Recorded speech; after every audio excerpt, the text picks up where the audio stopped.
1세기의 교회, 그러니까 초대 교회가 성령의 충만함을 받고 놀라운 부흥과 성장을 가져오게 됐습니다. 적은 무리지만은 또한 예루살렘을 뒤집어엎는 놀라운 역사가 일어나게 될 때 정치하는 사람들은 위협을 느꼈습니다. 그래서 교회를 핍박하기 시작한 것이 초대교회의 핍박 역사입니다.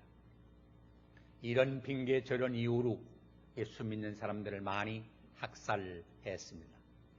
그래서 많은 그리스도인들이 여기저기로 흩어지게 된 것입니다.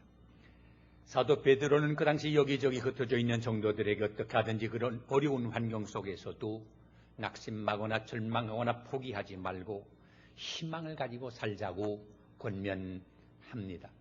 그것이 바로 베드로가 쓴 베드로전서, 베드로후서입니다.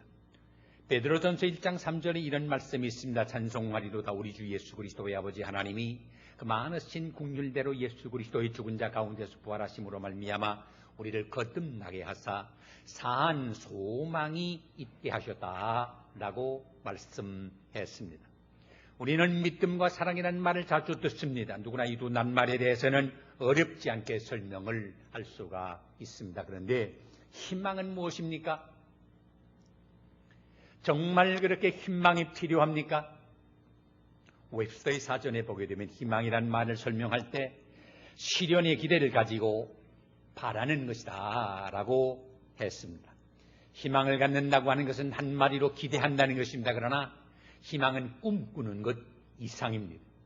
언젠가는 그 바람이 실현될 것에 대한 기대를 가슴 속에 가지고 있는 것을 말합니다. 언젠가는 그 기대가 실현될 날이 올 것입니다. 희망은 이상이라고 해도 됩니다. 희망은 비전이라고 해도 될 것입니다. 희망은 언제나 미래를 바라보며 발돋움을 하고 있습니다. 그러므로 희망은 우리를 밀고 나가는 놀라운 힘이 있습니다. 밝은 내일을 약속하기 때문에 어두운 오늘도 참을 수가 있는 것이 바로 희망입니다. 희망이 없을 때 우리 안에 모든 것이 다 죽어버리고 맙니다. 여기 앉아 계신 분은 대개 이민 1세입니다. 물론 여기 오신 이유가 많이 있습니다. 그러나 98% 정도가 자녀들 교육 때문에 미국에 왔습니다. 편하게 살려고 온 것 아닙니다. 고생을 각오하고 왔습니다. 그러나 한국에서는 교육 문제가 어렵지 않습니까? 우선 교육 정책이 해마다 바뀌지 않습니까? 그래서 얼마나 부모들이나 수험생들의 마음에 초조와 불안을 가져옵니까? 또 교육비가 엄청나지 않습니까? 사교육비를 내야 되고 과외 수업을 하지 않으면 성적이 떨어지고 또 과외 수업을 할 만한 돈이 모자르고 그러니까 여러 가지 어려움을 무릅쓰고 미국에 와서 얼마나 고생합니까? 아직도 이 가운데도 영주권을 얻지 못해가지고 언제나 찝찝하고 언제나 불안하고 그런 가운데 계신 분도 많으십니다. 자녀들 교육을 위해서 조합을 하나만 가지고 안 되니까 둘까지 뛰면서 잠이 모자라가지고 고생하는 분도 있습니다. 그래서 애들이 공부를 좀 잘하길 바라는데 공부까지 잘 안 하면 또 뭐랍니까? 야, 내가 뭐 때문에 이런 고생하는지 아느냐? 너 때문에야, 너 때문에야. 그러면 또 이세 아이들은 이거 제일 싫어합니다. 고생 많이 합니다. 그러나 한 가지 소망이 있습니다. 한국에서는 유학 보내기가 어려운데 여기 내가 데리고 와서 내가 고생은 해도 우리 아이가 잘 자라서 미국에서 공부를 해가지고 세계적인 인물이 되리라는 이런 기대, 이런 희망이 있기 때문에 고생을 하는 거 아닙니까? 그러나 이것이 무너질 때 모두가 무너지고 맙니다. 희망이란 의미의 헬라어도 우리말과 같은 뜻이 있습니다. 믿을 수 있는 기대라는 뜻입니다. 음식을 먹지 않고 몇 주간은 살 수가 있을지 모릅니다. 물을 마시지 않고 며칠을 지낼 수가 있을지 모릅니다. 산소가 없이도 몇 분간은 살 수 있을지 모릅니다. 그런데 만일에 우리에게 희망이 없다고 할 것이면 어떻게 되겠습니까? 시나일 스트릭스라고 하는 분이 이런 말을 한 적이 있습니다. 사람에게서 재물을 빼앗아가 보십시오. 그를 방해하는 것이 될 것입니다. 사람에게서 목적을 빼앗아 보십시오. 속도를 늦추게 될 것입니다. 그러나 사람에게서 희망을 빼앗아 보십시오. 그를 정지시키고 말 것입니다. 재물이 없이는 살 수가 있고 목적이 없이 얼마가는 살 수가 있습니다. 그러나 희망이 없이는 우리의 삶을 유지할 수가 없습니다. 그렇습니다. 젊은이는 젊은이대로 희망이 있습니다. 나이 든 분은 나이 든 분대로 희망이 있습니다. 아무리 80이 넘은 노인이라고 해도 희망이 정말 없으면 자살합니다. 희망이 이렇게 소중합니다. 잠언 13장 12절에 이런 말씀이 있습니다. 소망이 도디 이루게 되면 그것이 마음을 상하게 하나니 소망이 이루는 것은 곧 생명나무니라 라고 말했습니다. 희망을 잃어버리는 것은 마음을 상하게 만드는 것입니다. 더글라스 콜리가는 마음 상한 자의 조사에서 이런 통계를 얻었습니다. 아내가 세상을 떠난 지 6개월 이내가 되는 4,500명의 호라비들의 사망률을 조사한 적이 있습니다. 그 결과 아내가 세상 떠난 지 6개월 이내인 호라비들이 연령이 같은 다른 사람에 비해서 사망률이 40%나 더 많다 하는 사실을 발견했습니다. 여기 부인 모시고 계신 남편들은 행복하다는 걸 믿으시기 바랍니다. 그래도 오늘까지 생명을 유지한 게 부인 덕분이라는 걸 믿으시기 바랍니다. 같은 기사에서 콜리가는 5년 동안 벳공에서 사로잡혀 있던 FG 헤롤드 쿠시너 소령의 예를 들었습니다. 이 쿠시너 전쟁 포로 수용소에서 포로 가운데서 살았는데 이미 2년 동안 비교적 건강한 상태로 포로 생활을 잘해온 28살의 건강한 해병대 소령 청년이었습니다. 이런 이유 가운데는 포로 수용소 소장이 협조만 잘 해주게 되면 풀어주겠다 하는 약속을 받았습니다. 그렇기 때문에 그 희망 속에서 그는 모든 면에 앞장서서 모범적인 포로 생활을 했고 의식개혁 그룹의 선두주자가 되었습니다. 그런데 시간이 흐르면서 점차 그들이 거짓말했다 하는 사실을 알게 됐습니다. 이제는 희망 없다 하는 사실을 깨닫게 됐습니다. 이렇게 되자 그는 완전히 의욕을 잃어버리고 말았습니다. 그는 모든 일을 다 거부했습니다. 모든 음식도 거부했습니다. 또 위로의 말도 거부합니다. 받아들이지 않습니다. 자리에 그대로 누워 있었습니다. 그리고 얼마 안 돼서 죽어버리고 말았습니다. 희망이 없으면 고칠 수 없는 병이 파고든다는 사실을 증명한 예라고 생각합니다. 희망이 없으면 살아가는 재미가 없습니다. 희망이 없으면 모든 일에 의욕이 없습니다. 희망이 없으면 힘도 빠지게 됩니다. 희망이 없으면 모두가 다 끝나버리고 맙니다. 개인도 그렇고 교회도 그렇고 나라도 마찬가지입니다. 교회에서 어떻게 희망의 불이 타오르게 할 수 있습니까? 오늘 아침 우리는 사도 베드로가 쓴 첫 번째 편지를 읽었습니다. 베드로는 1세기 교회에 매우 깊이 관여한 사람이었기 때문에 반드시 오늘날에도 적용될 수 있는 어떤 좋은 지침이나 생각이 있을 것입니다. 오늘 읽은 말씀에서 우리는 적어도 5가지의 현실적인 지침이 있는 것을 발견하게 됩니다. 이 하나하나가 다 교회의 필수적인 것으로 여겨집니다. 첫째로 희망 있는 교회가 되려고 할 것이면 올바른 지도력이 있어야 합니다. 오늘 쓴 말씀 1절 이하를 읽을 때 들어보세요. 너희 중 장로들에게 권나노니 나는 함께 장로된 자요 그리스도의 고난의 증인이요 나타날 영광에 참여할 자로라. 너희 중에 있는 하나님의 약물을 치되 부득이함으로 하지 말고 오직 하나님의 뜻을 쫓아 자원함으로 하며 더러운 일을 위하여 하지 말고 오직 즐거운 뜻으로 하며 맡기운 자들에게 주장하는 자세를 하지 말고 오직 약물이에 본이 되라. 그리하면 목자장이 나타나실 때 시들지 아니하는 영광의 면류관을 얻으리라 그랬습니다. 여기 장로는 교회의 지도적인 위치에 있는 목자를 말합니다. 요즘 말로 말하면 목사를 말합니다. 사랑하는 성도들이 핍박과 반란을 당하여 순교마저도 엄연한 현실로 나타나는 그 어둡고 어려운 때에 지도자들이 늑장을 부리고 있었습니다. 그러나 베드로가 먼저 지도층을 향하여 이야기합니다. 지도자의 가슴에서 희망이 떠나버렸을 때 회중은 오래지 않아서 그 전철을 밟을 것이 뻔한 일이 아닙니까? 약속의 땅 이스라엘 가나안 땅을 가보고 온 사람 중에 10사람은 여러분 아시다시피 절망적인 보고를 했습니다. 좋기는 한데 들어갈 수는 없습니다. 이 보고를 듣고 따르던 많은 사람들은 약속의 땅에 들어가지 못하고 광야에서 다 죽어버리고 말았습니다. 지도자라는 게 이렇게 중요합니다. 조금 전에 읽은 말씀을 자세히 보세요. 이들은 양무리를 치라 하는 강한 명령을 받습니다. 그러면 하나님의 양무리를 치는 목자는 어떤 특징을 가지고 있어야 합니까? 강제로서가 아니라 자진 해소하라고, 더러운 욕심을 때문에서 할 것이 아니라 마음에서 우러나와서 하라고, 그리고 지배하는 자세를 하지 말고 모범이 되라고 말합니다. 양떼가 번성하기 위해서는 목자의 열의가 필요합니다. 젊은이나 나이 든 사람이나 남자나 여자나 미혼이나 기혼이나 가난한 사람이나 부한 사람이나 무식한 사람이나 유식한 사람이나 사무직에 종사하는 사람이나 노동자나 모두가 목사의 백성이 아니라 하나님의 백성입니다. 하나님의 사람들이지 목사의 사람들이 아닙니다. 그러나 교회의 분위기와 느낌은 그 지도력의 영향을 받는다는 사실을 생각할 때 지도자의 책임이 얼마나 중요한지 모릅니다. 목사가 열의가 있고 적극적인 목사와 같이 신앙생활을 하는 교인들은 다 적극적이고 열의 있는 교인들이 됩니다. 그러나 그렇지 못한 지도자에게 따르게 되면 다 맥없는 교인들이 되어버리고 맙니다.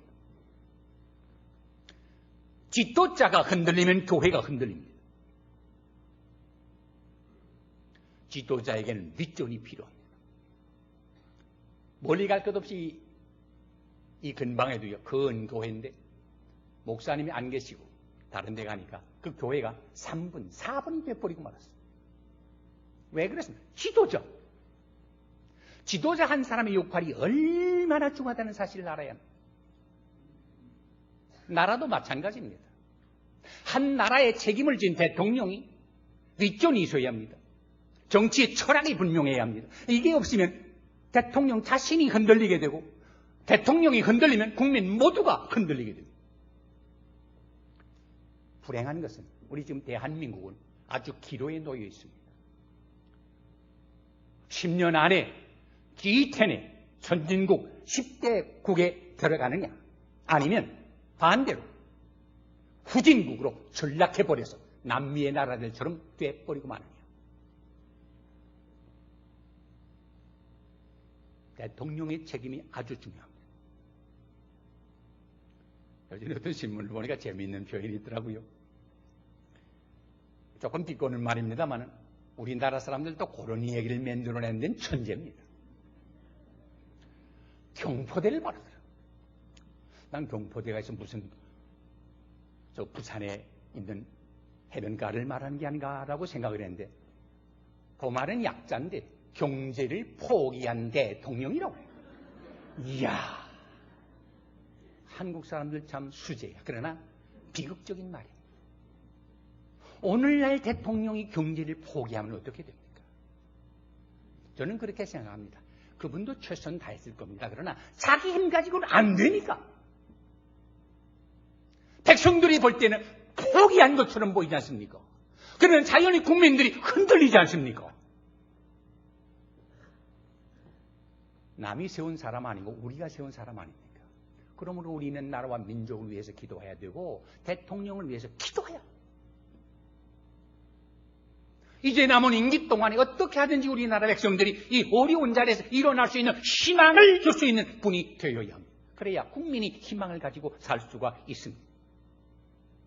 지도자에게 희망이 필요합니다. 둘째는 서로가 겸손해야 합니다.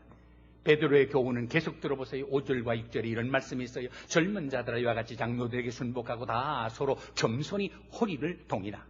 하나님이 교만한 자를 대적하시되 겸손한 자들에게는 은혜를 주시느니라. 그러므로 하나님의 능하신 손 아래서 겸손하라. 때가 되면 너희를 높이시리라. 이 얼마나 아름다운 조화입니까? 젊은 세대에게 기성세대의 말을 듣도록 권하고 있습니다. 세대 간의 존경과 자유로운 의사소통이 있습니다. 이 말은 기성세대가 항상 옳다 하는 그런 말은 아닙니다.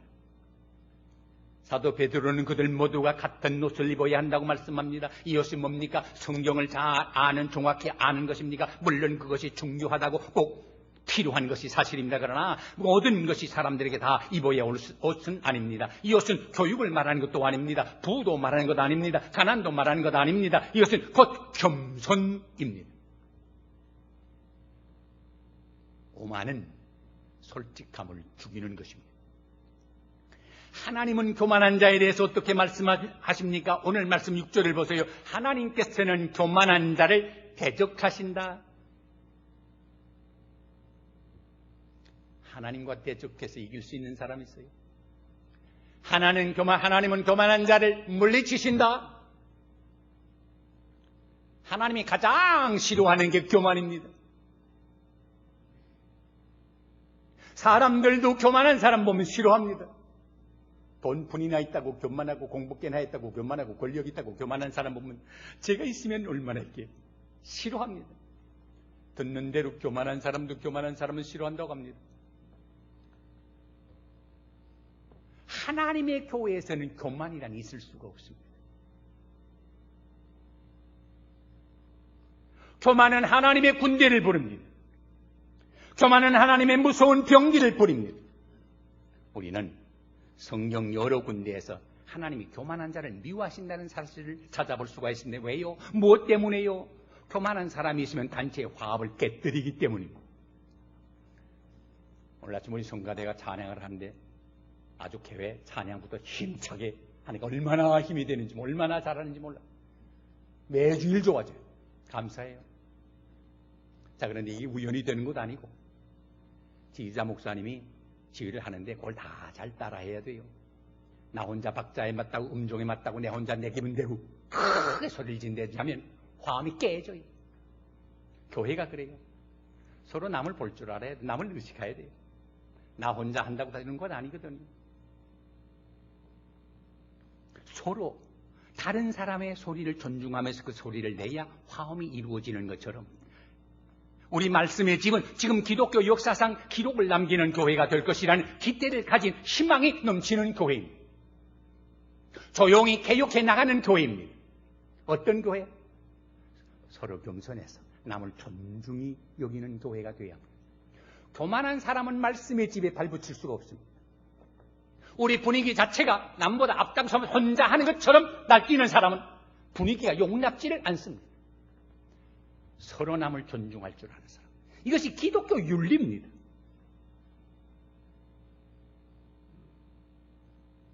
그러기 위해서 무엇보다 우리 모두가 서로 겸손해서 나보다 남을 낮게 여기는 생활, 존경하기를 먼저 배우는 분위기가 꼭 필요합니다. 그럴 때에 하나님께서는 우리를 크게 축복해 주실 줄로 믿습니다. 셋째로, 우리 마음속에 못든 불안을 해소해야 합니다.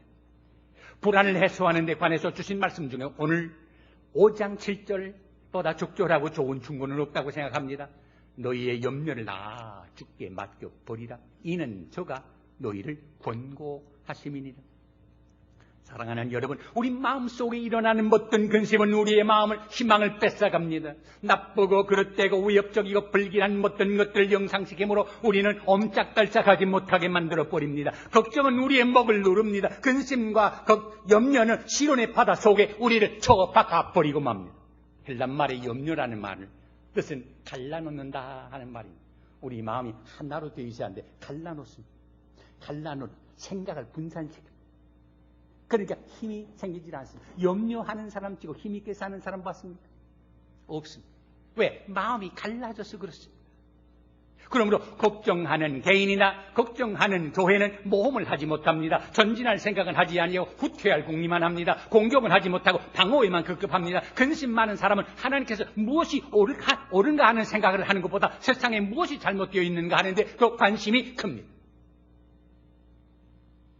교회를 볼 때도 이거 좋다, 이거 좋다, 이거 좋다, 이거 좋다 하는 걸 보면 사람은 적극적으로 긍정적으로 근심과 걱정 없이 예수 잘 믿고 삽니다. 그러나 어떤 사람은 다 안경을 쓰고 요게 틀려먹었다, 요게 안 돼먹었다, 이게 교회나 요거만 자꾸 봅니다. 그러니까 만나면 말할 때마다 어떻게 되고 걱정과 근심과 염려와 불안과 이런 모든 것만을 드러놓습니다. 그렇기 때문에 어떤 사람을 만나면 걱정거리 되는 문제만을 털어놓습니다. 5분 동안의 말 듣기가 힘들 정도로 머리가 아픕니다. 그쪽 문제투성입니다. 문제되는 것만 돌아가며 보니까 그렇습니다. 이 사람에게는 근심과 걱정이 떠날 날이 없습니다. 불행한 사람입니다. 그리스도인 가운데서도 매일매일의 생활이 근심과 걱정으로 가득 차 사는 사람들이 도로 있습니다. 이렇게 근심이 많은 사람은 짐을 벗어 던지지 못하고 언제나 자기가 지고 다닙니다. 그럴수록 즐거움과 감사는 점점 줄어들게 되고 근심과 걱정으로 가득 차서 예수를 믿는다고 하면서 한숨만 폭폭 내쉬면서 삽니다. 불행한 사람입니다.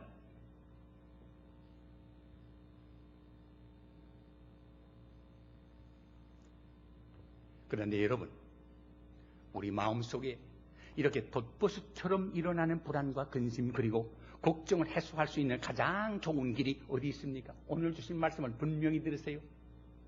내 모든 염려와 내 모든 근심과 걱정과 불안을 주께 맡겨 버리라. 주께 맡기라만 하지 않았으면 맡겨 버리라. 수고하고 무거운 짐진 자는 다 내게로 오라. 내가 너희를 편히 쉬게 하리라. 아멘, 아멘. 주여, 내 모든 근심 걱정 다 감당 못합니다. 맡아주세요, 맡아주세요. 내깁니다. 그리고 주기도 송용하고 돌아갈 때는 주여, 맡겼던 거 다시 주세요 하고 집으로 가지고 돌아갑니다. 이건 맡겨 버리는 게 아닙니다. 다 맡겨 버리세요. 오래 사는 상황이 힘들지 않다 하는 말 아닙니다. 어렵습니다. 그러나 어려움 많은 가운데서도 근심과 걱정하지 아니하고 편안하게 살 수 있는 게 믿는 사람입니다. 내 모든 시험 무거운 짐을 주 예수 앞에 아뢰이면 근심에 쌓인 날 돌아보사 내 근심 모두 맡으시네. 내 모든 괴로움 닥치는 환난 주 예수 앞에 아뢰이면 주께서 친히 날 구해 주사 넓으신 사랑 베푸시네. 내 짐이 점점 무거워질 때 주 예수 앞에 아뢰이면 주께서 친히 날 구해 주사 내 대신 짐을 져주시네. 믿습니까? 무거운 짐을 나 홀로 지고 견디다 못해 쓰러질 때 불쌍히 여겨 날 구원해 주리 은혜의 주님 오직 예수. 여러분, 염려할 많은 세상에서 염려하지 않고 사는 것이 신앙생활입니다. 염려하지 말라 주님 말씀하셨는데 그래도 염려하게 되면 하나님의 말씀을 불신하는 거 아닙니까? 하나님의 명령을 어기는 거 아닙니까? 여러분, 염려하는 사람 치고 성공한 사람 나는 보지 못했습니다. 모든 염려와 근심과 걱정, 불안을 주께 맡겨버립시다. 그리고 희망을 가지고 살아가는 여러분 되시기를 축원합니다. 넷째로, 못된 마귀를 대적해야 합니다. 오늘 주신 말씀 8절 9절을 보세요. 근신하라 깨어라 대적마귀가 우는 사자같이 두루다니며 삼킬 자를 찾나니 이는 너희는 믿음을 굳게 하여 저를 대적하라. 이는 세상에 있는 너희 모든 형제들도 동일한 고난을 당한 줄을 알미라. 근신하라 하는 말은 굳게 하라, 안정감 있게 하라, 그리고 자제력 있게 하라 하는 뜻입니다. 깨어라 하는 말은 정신을 차리고 눈을 똑바로 뜨라 하는 말입니다. 이것이 우리들의 받은 계명입니다. 여러분, 우리는 아무렇게나 지내서는 안 됩니다. 지금 원수 마귀는 도사리고 있습니다. 그리고 그를 의지하지 못하고 있다고 해도 마귀는 의식하지 못하고 있다고 해도 마귀는 우리를 의식하고 있습니다. 마귀는 우리를 철저히 너무 잘합니다. 마귀는 교활합니다. 마귀는 영향력이 있습니다. 마귀는 영악합니다. 마귀는 노련합니다. 마귀는 전쟁에 지칠 줄을 모릅니다. 마귀는 하나님의 사람이면 누구든지 경멸합니다. 그러므로 우리는 순간이라도 방심해서는 안 됩니다. 왜? 오는 사자와 같이 두루다니며 그저 기회만 있으면 삼키려고 하기 때문입니다. 마귀는 우리를 집어삼키려는 수단과 방법을 가리지 않습니다. 밖에서의 공격이 주요하지 않게 되면 안으로부터의 전략을 사양치 않습니다. 이러한 공격에 대해서 우리는 어떻게 해야 합니까? 물리치러!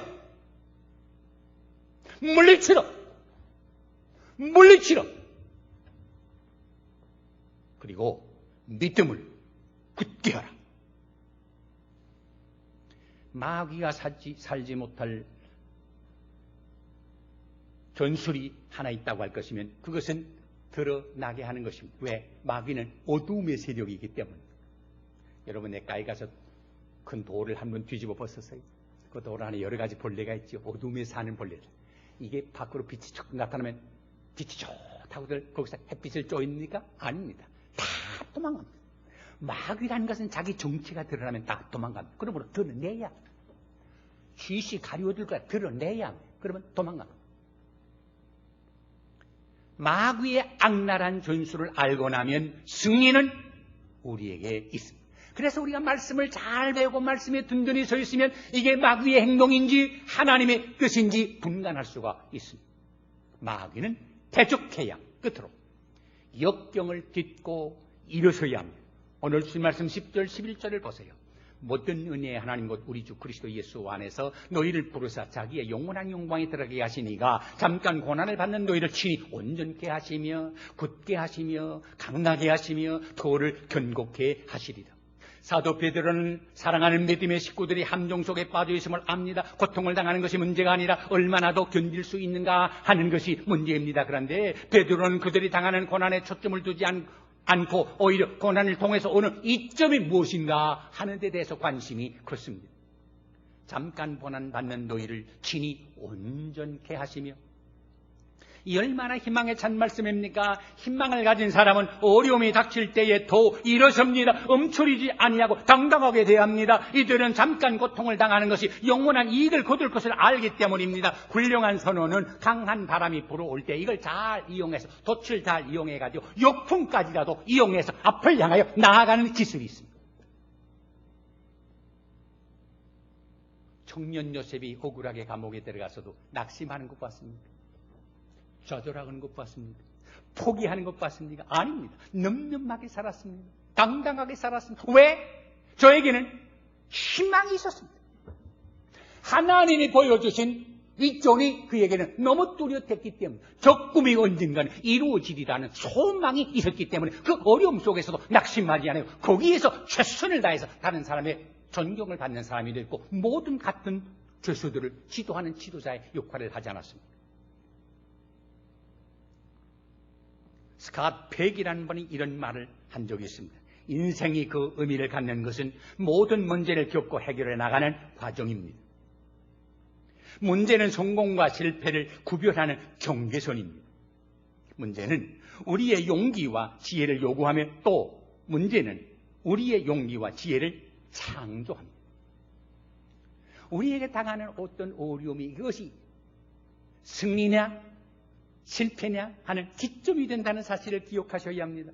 우리가 정신적으로 성장하는 것은 이 문제 덕분입니다. 학생이 문제를 푸는 동안에 실력이 향상되는 것 아닙니까? 우리가 배우는 것은 문제를 겪고 해결하는 고통스러운 과정에 불과합니다. 세상이 어둡기 때문에 어떻게 하면 밝게 좀 살 수 있을까 해서 연구해낸 게 전기아닙니다. 우리가 배우는 것은 문제를 겪고 해결하는 고통스러운 과정을 통과하는 것입니다. 벤자민 프랭클린 그러므로 아픈 것이 약이라는 말도 했네. 옳은 말입니다. 지혜 있는 사람의 문제를 두려워하지 않고 오히려 반기고 실제로 문제의 고통을 환영할 줄 알게 되는 것, 이것이 바로 성장, 성숙의 이유가 되기 때문입니다. 고통을 전혀 모르고 산 사람은요, 고통을 많이 겪은 사람과 인격적으로 보면 다릅니다. 고통 많이 겪고서 그것을 잘 감당한 사람은 인격적으로 성숙한, 소위 머치어한 인격을 소유할 수가 있습니다. 그러나 고통이라는 건 전혀 모르고 산 사람 보세요. 언머치어, 나이브합니다. 유치합니다. 왜? 고통이라는 걸 모르고 살았으니까. 새벽기도 때 내가 한 번 말씀드렸습니다만, 평생 돈 걱정 없이 산 할머니나 말을 한 번 들고 놀랬어요. 그 돈 없는 사람들 보면 참 이상해. 돈 벌면 될 거 아니야. 옆에 있을 때 기가 막히더라. 누군 돈 벌 줄 몰라. 못 보나? 누군 돈이 싫어 안 보나? 이분은 평생 돈 걱정 없이 그냥 사니까 그저 세상에 그런 줄만 알아요. 이런 인격 가지고 무슨 일을 할 수 있어요? 그러므로 여러분, 문제, 고통, 이것은 우리에게 성숙을 가져오게 하는 위대한 과정이라는 사실을 믿으시기를 바랍니다. 많은 사람들은 문제가 멀리 사라지기를 기다리고 꿈을 대기도 합니다. 때로는 무시하고 없던 것처럼 하려고 하기도 합니다. 심지어는 약의 힘을 빌어서까지 고통의 원인의 문제를 잊어버리려고 합니다. 정면으로 부딪히기보다는 주변을 뱅뱅 돌기도 합니다. 고통을 겪어내려고 하기보다는 없애버리려고 합니다. 사랑하는 여러분, 고통은 피할 수 없는 인생의 현실입니다. 고난과 역경은 참기 어려울지 모르지만 그로 인해서 큰 이득과 성숙에 이르는 과정이 된다는 사실을 믿으시기 바랍니다. 어떤 역경이 여러분에게 닥쳐온다고 할지라도 그것으로 여러분의 희망의 줄이 되시게 하시기를 바랍니다. 이 소망이 어디 있습니까? 이 소망은 오직 예수 그리스도.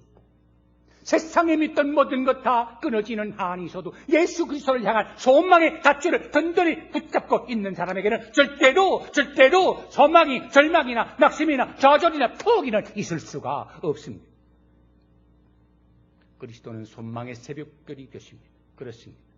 예수 그리스도가 내 소망이 될 때 실망이나 좌절, 절망이나 포기 없이 힘차게 이 어려운 세상을 살아 승리하게 될 줄로 믿습니다.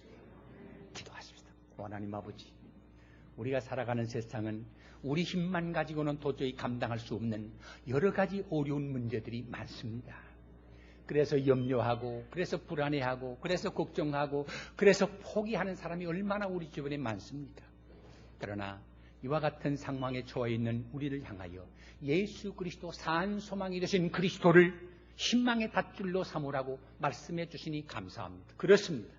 그리스도를 소망의 닷줄로 삼는 동안 세상의 못된 것 다 끊어진다고 할지라도 우리는 담대하게 힘차게 살아나가게 될 줄로 믿사오니 오 하나님 아버지시여, 우리에게 그리스도를 향한 소망의 닷줄, 희망의 닷줄을 든든히 붙잡게 하여 주시옵시고 이 힘든 세상을 이 소망 중에 승리해 나가는 우리 하나하나가 되게 하여 주시옵소서. 예수님의 이름으로 간절히 기도하옵나이다.